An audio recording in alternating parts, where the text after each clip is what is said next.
Okay, it looks as if it's had to restart, so sorry about that.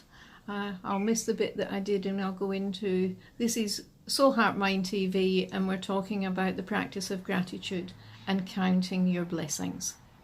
Now, 60 years ago, I used to go to the seaside at Crail on the east coast of Scotland and go to the CCSM, which was the Children's Christian Seaside Mission. And Count Your Blessings was one of the songs that we were taught in between building sandcastles, listening to stories, and we always finished the hour of play with an ice cream. So now I often, as I'm walking and I'm admiring the clouds and the trees, and I'll see a beautiful flower and the beautiful colours, and I give thanks. And I think this is where we lose track of it. We don't actually understand that we have some of the littlest things in our lives are the things we should be the most grateful for.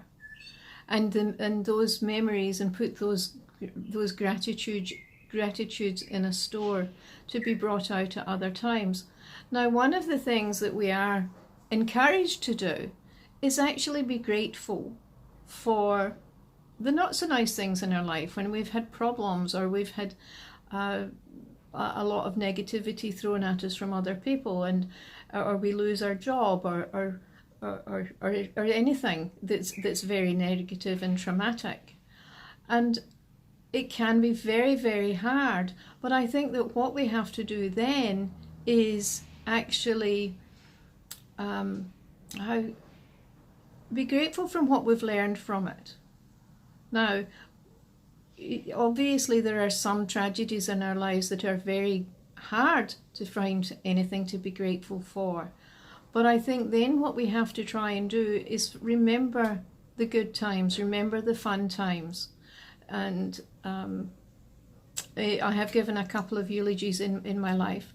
And because the people I were talking about were actually humorous, they were funny people, they loved laughing, I actually was able to make the congregation, I was going to say audience, but that's not really and congregation's not the right words, but the people that had come along to celebrate these men's lives laugh, because these men were humorous. They loved to laugh, they loved their music, and we were able to spend that moment, instead of crying, but laughing. And I think sometimes we forget that if we can find something to laugh at, even if it's only a little, a little bit, that we get a small smile on our face, then we have raised our energy, and that is very helpful. Now, being grateful, changing our thought patterns, we have to keep on it. We can't just go, oh yeah, I've done it, I've decided to be happy, I've decided to change how I think. We have to be looking at how we think all the time. And I think one of the things, lots of thinking going on, is that we give a quick audit of our thought patterns and the words that we use, and also the words we hear. Because I want you to take note, if somebody uses a word to you and it makes you feel uncomfortable, I think you have to work out why they make you feel uncomfortable. Are you taking on board their belief systems? Because sometimes when people are being negative to us, what it means is it's nothing to do with us, really. It's all about them. And I think if we look at how we're feeling, if we go, no, what they're saying is really wrong, send it back. Just go, it's them. Or one of my friends has taught me this one, which I think is really good, because you just go, an interesting point of view, and you can either choose to walk away, or you can change the subject and go, well, we'll just have to agree to disagree, because sometimes that's all it is. It's not it's just points of view, and that's all it is. And a point of view you hold today, you may find that next week you don't hold it at all. So look at how you're thinking, look at changing it.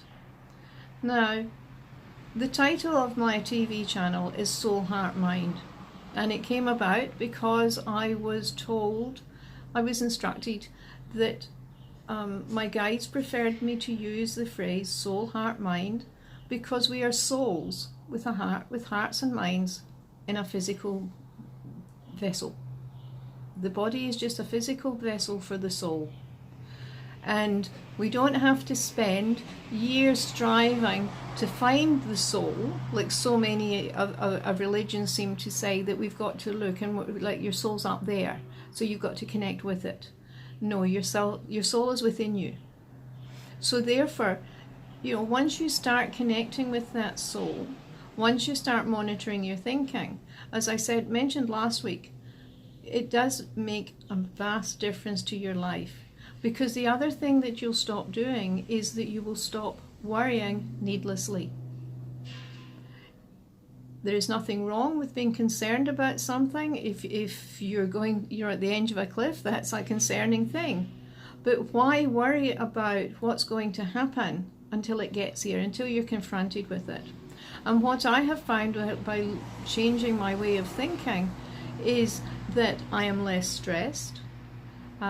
I don't seem to be getting as many bills, which is really strange because the same amount of bills came before. But what you tend to find is when that is all you're focusing on and you're living in that sort of lack, is that they all seem to come at once. Whereas now it's like, oh, here's a bill, right, fine, deal with it. Whereas rather than spending all these hours worrying about what might happen.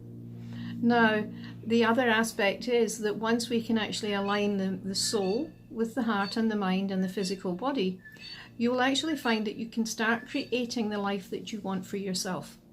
And I think we need to realize and grasp that sometimes what we're experiencing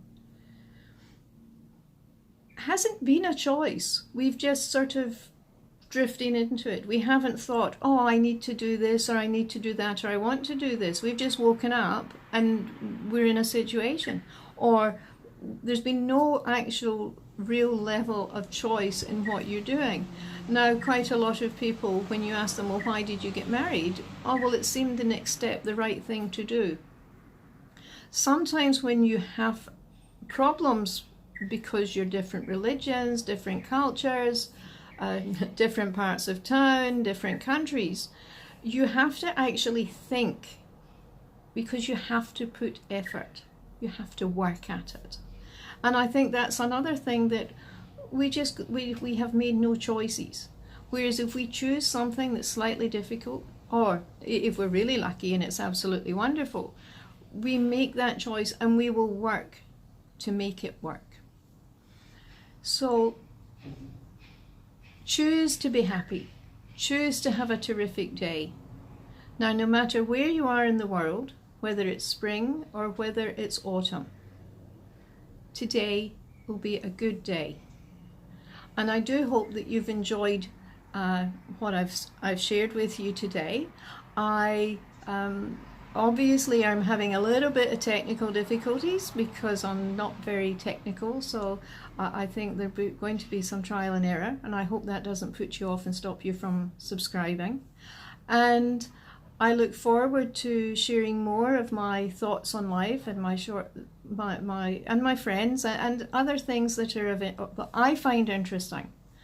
But I want you to ask. I want you to ask questions. I want you to say, I don't know about kinesiology. Can you find a kinesiologist to speak to me?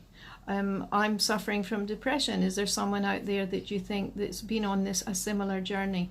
I want to find the people that you want to hear, that you want to listen to. Now, obviously, if you don't do that, you're going to end up with the people that I want to find more about, that I want to investigate and spend time with.